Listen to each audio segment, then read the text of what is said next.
ಬಂಧುಗಳೇ ನಮಸ್ಕಾರ, ಹೇಗಿದ್ರೆ ನೀವೆಲ್ಲರೂ? ನಾನು ಸುಬ್ರಹ್ಮಣ್ಯ ಎಸ್ ಹಂಡಿಗೆ. ಬಂಧುಗಳೇ, ಎಷ್ಟೊತ್ತಿಗೆ ಮುಂಗಾರು ಮಳೆಯ ಆರ್ಭಟ ಜೋರಾಗಿರಬೇಕಿತ್ತು. ರೈತರು ಅಥವಾ ಕೃಷಿ ಚಟುವಟಿಕೆಯನ್ನು ಮಾಡುವಂಥವರು ಈಗಾಗಲೇ ಕೃಷಿ ಚಟುವಟಿಕೆಯನ್ನು ಆರಂಭಿಸಿರಬೇಕಿತ್ತು. ಅದರಲ್ಲೂ ವಿಶೇಷವಾಗಿ ಬಿತ್ತನೆ ಕಾರ್ಯವನ್ನು ಮಾಡುವಂಥವರು ಬಿತ್ತನೆಯನ್ನ ಆರಂಭಿಸಿರಬೇಕಿತ್ತು. ಬಹುತೇಕ ಡ್ಯಾಮ್ಗಳು ಒಂದು ಹಂತಕ್ಕೆ ಭರ್ತಿಯಾಗಿ ನಳನಳಿಸ್ತಾ ಇರಬೇಕಿತ್ತು. ಆದರೆ ಹಾಗಿದೆಯಾ? ಅದಕ್ಕೆ ಉಲ್ಟಾ ಎನ್ನುವಂಥ ಪರಿಸ್ಥಿತಿ ಇದೆ. ಈ ಮುಂಗಾರಿನ ಮೇಲೆ ಡಿಪೆಂಡ್ ಆಗಿರುವಂಥವ್ರು, ಅದರಲ್ಲೂ ಕೂಡ ವಿಶೇಷವಾಗಿ ರೈತರು ಆಕಾಶದ ಕಡೆಗೆ ತಲೆ ಮಾಡಿ ಪ್ರತಿದಿನ ಆಸೆಗಳಿಂದ ನೋಡ್ತಾ ಇದ್ದಾರೆ. ಮಳೆ ಏನಾದರೂ ಬರಬಹುದಾ? ಮುಂಗಾರು ಚುರುಕಾಗಬಹುದಾ? ಮಳೆಯ ಆರ್ಭಟ ಏನಾದರೂ ಜೋರಾಗಬಹುದಾ? ನಾವು ಬಿತ್ತನೆ ಕಾರ್ಯವನ್ನ ನೆಮ್ಮದಿಯಿಂದ ಆರಂಭಿಸಬಹುದಾ ಎನ್ನುವಂಥ ರೀತಿಯಲ್ಲಿ. ಆದರೆ ಹಾಗಾಗ್ತಿಲ್ಲ. ಬರೀ ಆಸೆಗಳಿಂದ ನೋಡ್ತಿದ್ದಾರೆ ಹೊರತಾಗಿ ಅದೆಷ್ಟೋ ಕಡೆಗಳಲ್ಲಿ ಒಂದೇ ಒಂದು ಹನಿ ಮಳೆಯೂ ಕೂಡ ಬರ್ತಾ ಇಲ್ಲ. ನಾವು ಕರ್ನಾಟಕ ಅಂತ ತೆಗೆದುಕೊಂಡಾಗ ಈ ಮಲೆನಾಡು ಭಾಗದಲ್ಲಿ, ಕರಾವಳಿ ಭಾಗದಲ್ಲಿ ಮಳೆಯ ತೀವ್ರತೆ ಜಾಸ್ತಿ ಅಂತ ಹೇಳ್ತೀವಲ್ಲ, ಅದರ ಪ್ರತಿನಿತ್ಯ ಅಲ್ಲೇ ಇದೀಗ ಒಂದಷ್ಟು ಭಾಗದಲ್ಲಿ ಮೋಡ ಆಗತ್ತೆ, ಮಳೆ ಬರ್ತಾ ಇಲ್ಲ. ಇನ್ನೊಂದಷ್ಟು ಕಡೆಗಳಲ್ಲಿ ವಿಪರೀತ ಬಿಸಿಲಿದೆ ಹೊರತಾಗಿ, ಹೀಟ್ ವೇವ್ ಇದೆ ಹೊರತಾಗಿ ಮಳೆ ಬರುವಂತ ಲಕ್ಷಣಗಳು ಕೂಡ ಕಾಣಿಸ್ತಾ ಇಲ್ಲ. ಸಹಜವಾಗಿ ಎಲ್ರಿಗೂ ಕೂಡ ಆತಂಕ ಶುರುವಾಗ್ಬಿಟ್ಟಿದೆ. ಇನ್ನು ಡ್ಯಾಮ್ಗಳ ಪರಿಸ್ಥಿತಿ ನಮ್ಮ ಕರ್ನಾಟಕ ಅಂತಲ್ಲ, ದೇಶಾದ್ಯಂತ ಅದೇ ಪರಿಸ್ಥಿತಿ ಇದೆ. ನಮ್ಮ ಕರ್ನಾಟಕ ತೆಗೆದುಕೊಂಡ್ರೆ ನೀವಿಲ್ಲಿ KRS, ಕಬಿನಿ, ಈ ಕಡೆ ಕೃಷ್ಣ, ಎಲ್ಲಾ ಕಡೆಗಳಲ್ಲೂ ಕೂಡ ನೀರಿನ ಮಟ್ಟ ಕುಸಿತಾ ಇದೆ. KRS ಸೇರಿದಂತೆ ಒಂದಷ್ಟು ಡ್ಯಾಮ್ಗಳಲ್ಲಿ ಈಗಾಗಲೇ ಜಿಲ್ಲಾಡಳಿತ ಅಧಿಕೃತವಾಗಿ ಹೇಳ್ತಾ ಇದೆ, ನಾವು ಕೃಷಿಗೆ ನೀರು ಬಿಡೋದಿಲ್ಲ, ನಮ್ಮ ಮೊದಲ ಪ್ರಿಯಾರಿಟಿ ಕುಡಿಯುವಂತ ಉದ್ದೇಶಕ್ಕೆ, ಕುಡಿಯೋದಿಕ್ಕೆ ಮಾತ್ರ ಈ ನೀರನ್ನ ಬಳಸ್ಕೊಳ್ತೇವೆ ಹೊರತಾಗಿ ಕೃಷಿಗೆ ನೀರನ್ನ ಬಿಟ್ರೆ ಆ ನೀರು ಇಲ್ಲ ಎನ್ನುವಂತ ಪರಿಸ್ಥಿತಿ ನಿರ್ಮಾಣ ಆಗಿಬಿಡುತ್ತೆ ಅಂತ ಹೇಳಿ ಜಿಲ್ಲಾಡಳಿತ ಅಧಿಕೃತವಾಗಿ ಹೇಳ್ತಾ ಇದೆ. ಸಹಜವಾಗಿ ಎಲ್ಲರಿಗೂ ಇದೀಗ ಆತಂಕ ಶುರುವಾಗ್ಬಿಟ್ಟಿದೆ. ಒಂದಷ್ಟು ಮಂದಿ ಅಂತೂ ಈಗಾಗಲೇ ಮುಂಗಾರನ್ನ ನಂಬಿಕೊಂಡು ಬಿತ್ತನೆಯನ್ನ ಮಾಡೇ ಬಿಟ್ಟಿದ್ರು ಅಥವಾ ಬಿತ್ತನೆಯನ್ನ ಮುಗಿಸ್ಬಿಟ್ಟಿದ್ರು. ಅವರಲ್ಲಿ ಸಾಕಷ್ಟು ಮಂದಿ ಈಗಾಗಲೇ ಕೈ ಸುಟ್ಕೊಂಡಿದ್ದಾರೆ. ಇನ್ನು ಬಿತ್ತನೆ ಮಾಡಬೇಕು ಅಂತ ಕಾಯ್ತಾ ಇರುವಂತವ್ರು ಏನ್ ಮಾಡೋದು ಅಂತ ತಲೆ ಮೇಲೆ ಕೈ ಹೊತ್ತಿ ಕುಳಿತುಕೊಳ್ಳುವಂತ ಪರಿಸ್ಥಿತಿ ನಿರ್ಮಾಣ ಆಗಿದೆ. ಹಾಗಾದ್ರೆ ಮುಂಗಾರು ಯಾಕೆ ಹೀಗಾಯ್ತು? ಮುಂದೆ ಇದೇ ರೀತಿಯಾಗಿ ಮುಂದುವರಿಯುತ್ತಾ ಏನ್ ಕತೆ? ಈ ವರ್ಷ ಭೀಕರವಾದಂತ ಬರಗಾಲದ ಪರಿಸ್ಥಿತಿ ನಿರ್ಮಾಣ ಆಗುತ್ತಾ? ಇನ್ನೊಂದು ಕಡೆಯಿಂದ ಕೇಂದ್ರ ಕೃಷಿ ಸಚಿವರು ಒಂದು ರಿಪೋರ್ಟ್ ಅನ್ನ ಪಡೆದುಕೊಂಡಿದ್ದಾರೆ. ಆ ರಿಪೋರ್ಟ್ ಏನು ಹೇಳ್ತಾ ಇದೆ? ವಿಸ್ತೃತವಾದಂತ ವಿವರವನ್ನ ಗಮನಿಸ್ತಾ ಹೋಗೋಣ. ಈ ಪರಿಸ್ಥಿತಿಗೆ ಕಾರಣ ಏನು ಅನ್ನೋದನ್ನ ನೋಡೋಣ. ಬಂಧುಗಳೇ, ಮುಂಗಾರಿನ ಕೊರತೆ ಈ ಬಾರಿ ಎದುರಾಗಿದೆ. ಈ ಬಾರಿ ಮುಂಗಾರು ಎಂಟ್ರಿ ಕೊಟ್ಟಿದ್ದೆ ಸ್ವಲ್ಪ ತಡವಾಗಿ. ಜೂನ್ 4ನೇ ತಾರೀಕು ಕೇರಳಕ್ಕೆ ಎಂಟ್ರಿ ಕೊಡುತ್ತೆ.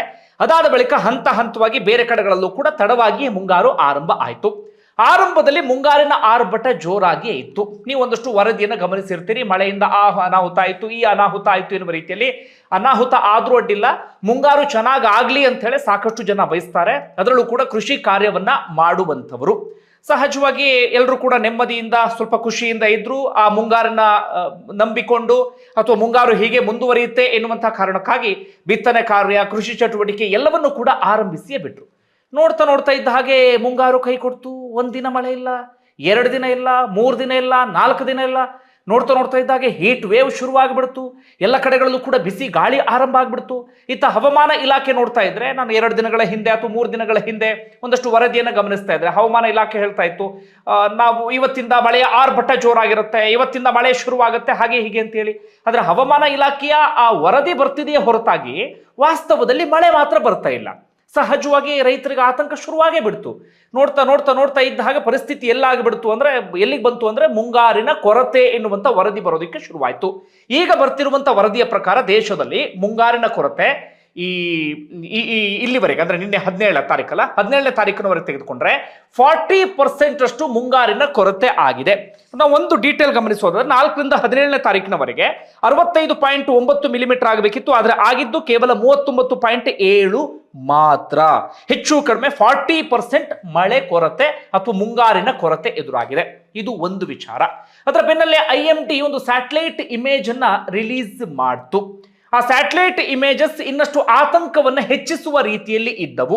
ನೀವು ಆ ಇಮೇಜ್ ಅನ್ನ ಗಮನಿಸ್ತಿರುವ ರೀತಿಯಲ್ಲಿ ನೀವು ಈ ಸಂದರ್ಭದಲ್ಲಿ ಅಂದ್ರೆ ಈ ಜೂನ್ನ ಈ ಮಧ್ಯಭಾಗದಲ್ಲಿ ಎಲ್ಲ ಕಡೆಗಳಲ್ಲೂ ಕೂಡ ಕಪ್ಪನಾಗಿರುವಂತ ಮೋಡ ಆವರಿಸಿಕೊಂಡು ಇರಬೇಕಿತ್ತು ಅಥವಾ ಮೋಡ ದಟ್ಟವಾಗಿ ಕಾಣಬೇಕಾಗಿತ್ತು. ಆದರೆ ನಮ್ಮ ಕರ್ನಾಟಕ ಸೇರಿದಂತೆ ಬಹುತೇಕ ಎಲ್ಲಾ ಕಡೆಗಳಲ್ಲೂ ಕೂಡ ದೇಶದ ಬೇರೆ ಬೇರೆ ಭಾಗಗಳಲ್ಲಿ ಎಲ್ಲೂ ಕೂಡ ಮೋಡ ಕಾಣಿಸ್ತಾ ಇಲ್ಲ.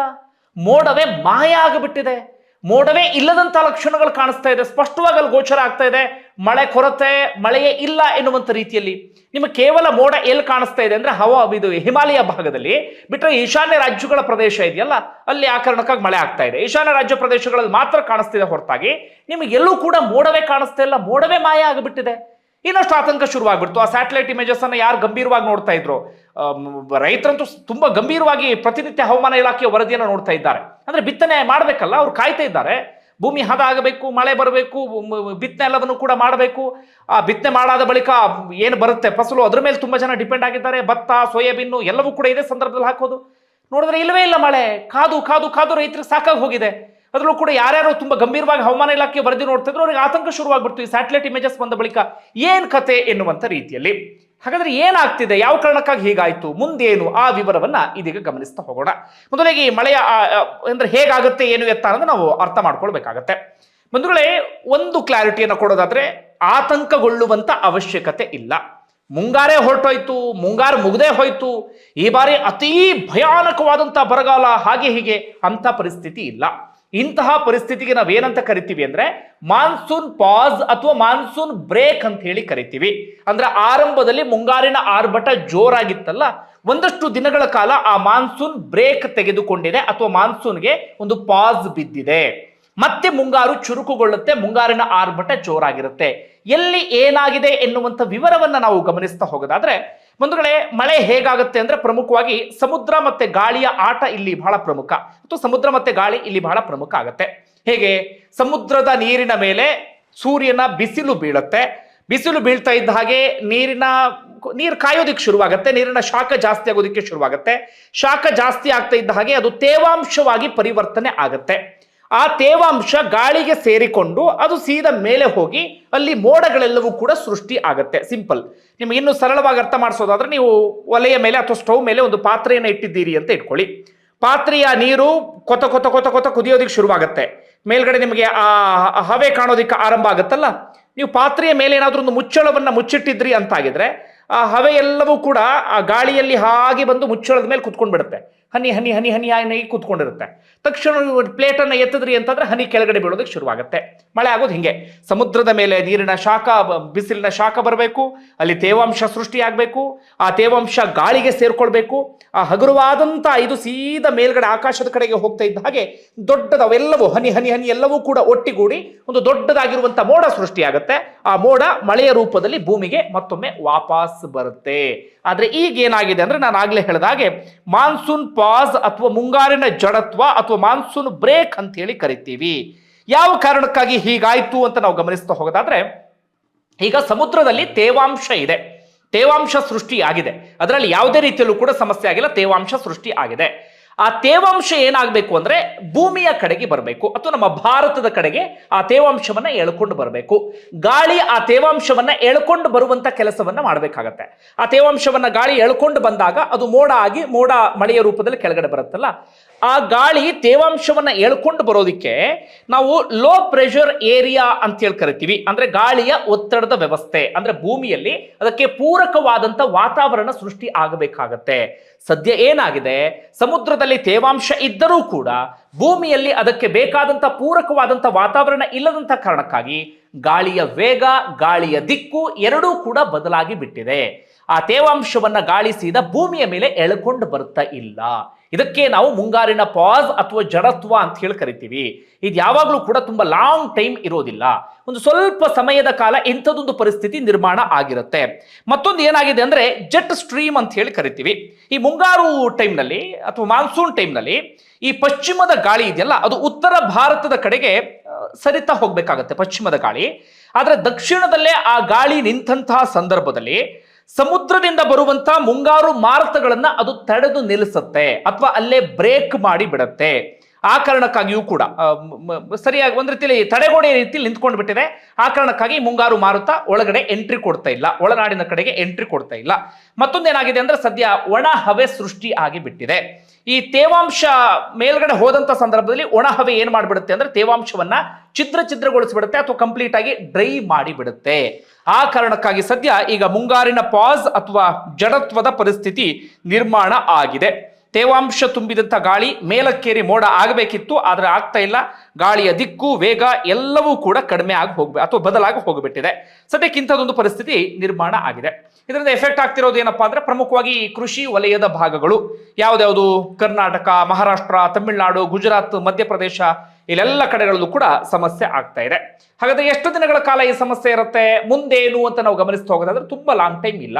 ಹವಾಮಾನ ಇಲಾಖೆ ಈಗಾಗಲೇ ಬಹಳ ಸ್ಪಷ್ಟವಾಗಿ ಹೇಳ್ತಾ ಇದೆ, 22ನೇ ತಾರೀಕಿನಿಂದ ಹೆಚ್ಚು ಕಡಿಮೆ ನಾಳೆಯಿಂದಲೇ ಒಂದಷ್ಟು ಕಡೆಗಳಲ್ಲಿ ತುಂತುರು ಮಳೆಗಳೆಲ್ಲವೂ ಕೂಡ ಆರಂಭ ಆಗಬಹುದು. ಕಾರಣ ಸಮುದ್ರದಲ್ಲಿನ ತೇವಾಂಶವನ್ನ ಎಳ್ಕೊಂಡು ಬರೋದಿಕ್ಕೆ ಬೇಕಾದಂತ ಪೂರಕ ವಾತಾವರಣ ಸದ್ಯ ಭೂಮಿಯಲ್ಲಿ ಸೃಷ್ಟಿ ಆಗ್ತಾ ಇದೆ. ಇದು ಒಂದು ರೀತಿಯಲ್ಲಿ ಪಾಸಿಟಿವ್ ಆಗಿರುವಂತಹ ವಿಚಾರ. ಹೀಗಾಗಿ ಜೂನ್ 22ನೇ ತಾರೀಕಿನಿಂದ ಮುಂಗಾರಿನ ಆರ್ಭಟ ಮತ್ತಷ್ಟು ತೀವ್ರಗೊಳ್ಳುವಂತ ಸಾಧ್ಯತೆ ಇದೆ. ಹೆಚ್ಚು ಕಡಿಮೆ ನಾಳೆ ನಾಡ್ದಿಂದಲೇ ಮಳೆ ಬರೋದಕ್ಕೆ ಆರಂಭ ಆಗಬಹುದು ಅಂತಲೂ ಹವಾಮಾನ ಇಲಾಖೆ ಹೇಳ್ತಾ ಇದೆ. ಒಟ್ಟಾರೆ 22ನೇ ತಾರೀಕಿನಿಂದ ತೀವ್ರತೆ ಜಾಸ್ತಿ ಆಗುತ್ತೆ. ಹೀಗಾಗಿ ಯಾರಾದ್ರೂ ಬಿತ್ತನೆ ಮಾಡಬೇಕು ಅಂತಿದ್ರೆ ಹವಾಮಾನ ಇಲಾಖೆಯ ವರದಿಯನ್ನ ಬಹಳ ಸ್ಪಷ್ಟವಾಗಿ ನೋಡಿ, ಅಥವಾ ಮುಂಗಾರು ಒಂದು ಸತಿ ಆರಂಭ ಆದ್ಮೇಲೆ ಅಂದ್ರೆ ಪಾಸ್ ಆಗಿದೆಯಲ್ಲ ಮತ್ತೊಮ್ಮೆ ಶುರು ಆದ್ಮೇಲೆ ಬಿತ್ತನೆ ಕಾರ್ಯ ಆರಂಭಿಸೋದು ಉತ್ತಮ ಅನ್ಸುತ್ತೆ. ಒಮ್ಮೊಮ್ಮೆ ಹವಾಮಾನ ಇಲಾಖೆಯ ಇದು ಕೂಡ ಉಲ್ಟಾ ಪಲ್ಟಾ ಆಗ್ಬಿಡುತ್ತೆ. ಯಾಕಂದ್ರೆ ಎಷ್ಟೇ ಮನುಷ್ಯ ಮುಂದುವರೆದಿದ್ರು, ನಾವು ಹಂಗೆ ಹಿಂಗೆ ಅಂತ ಹೇಳ್ಕೊಂಡ್ರು ಕೂಡ, ನಮ್ಮ ಬೇರೆ ನಾವೇ ತಡ್ಕೊಂಡ್ರು ಕೂಡ ಪ್ರಕೃತಿ ಮೀರಿ ನಾವೇನು ಕೂಡ ಮಾಡೋದಕ್ಕೆ ಸಾಧ್ಯ ಆಗೋದಿಲ್ಲ. ಅದನ್ನ ನಾವೆಲ್ಲರೂ ಕೂಡ ತಲೆಯಲ್ಲಿ ಇಟ್ಕೊಳ್ಬೇಕಾಗತ್ತೆ. ಹೀಗಾಗಿ ಒಂದ್ಸತಿ ಮಳೆ ಆರಂಭ ಆಯ್ತು ಅಂದ್ರೆ ಆ ಮಳೆ ನಿಲ್ಲೋದಿಲ್ಲ, ಮತ್ತೆ ಕಂಟಿನ್ಯೂ ಆಗುತ್ತೆ. ಯಾಕಂದ್ರೆ ಒಂದ್ಸತಿ ಪಾಸ್ ಆಗಿದೆಯಲ್ಲ, ಜಡತ್ವ ಬಂದಿದೆಯಲ್ಲ, ಅದು ವೇಗವನ್ನು ಪಡೆದುಕೊಳ್ತು ಅಂತಾದ್ರೆ ಮತ್ತೆ ಮುಂಗಾರು ಬಹಳ ಜೋರಾಗಿ ಇರುತ್ತೆ. ಹೀಗಾಗಿ ಒಮ್ಮೆ ಮುಂಗಾರು ಆರಂಭ ಆದ್ಮೇಲೆ ಮತ್ತೊಮ್ಮೆ ಪುನರಾರಂಭ ಆದ್ಮೇಲೆ ನೀವು ಬಿತ್ತನೆ ಕಾರ್ಯವನ್ನ ಶುರು ಮಾಡೋದು ಒಳಿತು ಅಂತ ಕಾಣುತ್ತೆ. ಒಟ್ಟಾರೆಯಾಗಿ ಈ ವರ್ಷದ ಮುಂಗಾರು ಹೇಗಿದೆ ಅನ್ನೋ ವಿಚಾರಕ್ಕೆ ನಾವು ಬರೋದಾದ್ರೆ, ಈಗಾಗಲೇ ಕೃಷಿ ಸಚಿವರಿಗೆ, ಕೇಂದ್ರ ಕೃಷಿ ಸಚಿವರಾಗಿರುವಂತಹ ಶಿವರಾಜ್ ಸಿಂಗ್ ಚೌಹಾಣ್ ಅವರಿಗೆ ಒಂದು ವರದಿ ಸಿಕ್ಕಿದೆ. ಅವರು ವರದಿನ ತರಿಸ್ಕೊಂಡಿದ್ದಾರೆ. ಆ ವರದಿ ಸ್ವಲ್ಪ ಮಟ್ಟಿಗೆ ಆತಂಕಕಾರಿ ಇದೆ. ಎಲ್ ನಿನೋ ಎನ್ನುವಂತ ಒಂದು ಪರಿಸ್ಥಿತಿ ಸೃಷ್ಟಿಯಾಗ್ಬಿಟ್ಟಿದೆ ಅರಬ್ಬಿ ಸಮುದ್ರದಲ್ಲಿ. ಹೀಗಾಗಿ ಈ ಬಾರಿ ಬೇರೆ ವರ್ಷಗಳಿಗೆ ಹೋಲಿಸಿಕೊಂಡ್ರೆ ಮುಂಗಾರಿನ ಕೊರತೆ ಇದೆ. ಜುಲೈ ತಿಂಗಳಲ್ಲಿ, ಆಗಸ್ಟ್ ತಿಂಗಳಲ್ಲಿ ಮಳೆ ನಾರ್ಮಲ್ ಆಗಿ ಆಗತ್ತೆ. ಆದರೆ ಬೇರೆ ವರ್ಷಗಳಿಗೆ ಹೋಲಿಕೆಯನ್ನು ಮಾಡಿಕೊಂಡ್ರೆ ಮುಂಗಾರಿನ ಕೊರತೆ ಸ್ವಲ್ಪ ಮಟ್ಟಿಗೆ ಜಾಸ್ತಿ ಇದೆ. ಹೀಗಾಗಿ ಈ ಬಾರಿ ಕೃಷಿ ಆದಾಯ ಕಡಿಮೆ ಆಗುವಂತ ಸಾಧ್ಯತೆ ಇದೆ. ಹೆಚ್ಚು ಕಡಿಮೆ ದೇಶದ 300 ಜಿಲ್ಲೆಗಳಲ್ಲಿ ಬರಗಾಲದಂತಹ ಪರಿಸ್ಥಿತಿಯು ಕೂಡ ನಿರ್ಮಾಣ ಆಗಬಹುದು. ಅದಕ್ಕೆ ಈಗಾಗಲೇ ಸರ್ಕಾರ ಒಂದಷ್ಟು ಮುನ್ನೆಚ್ಚರಿಕೆ ಅದು ಇದು ಅಂತ ಏನೋ ಮಾಡ್ತಾ ಇದ್ದಾರೆ. ಅದನ್ನು ಮಾಡಲೇಬೇಕಾಗತ್ತೆ. ಒಟ್ಟಾರೆಯಾಗಿ ಮುಂಗಾರಿನ ಬಗ್ಗೆ ತೀರಾ ಆತಂಕ ಬೇಡ, ಮತ್ತೊಮ್ಮೆ ಶುರುವಾಗ್ತಾ ಇದೆ. ಬಂಧುಗಳೇ, ನಿಮ್ಗೆ ಏನಿಸ್ತದೆ?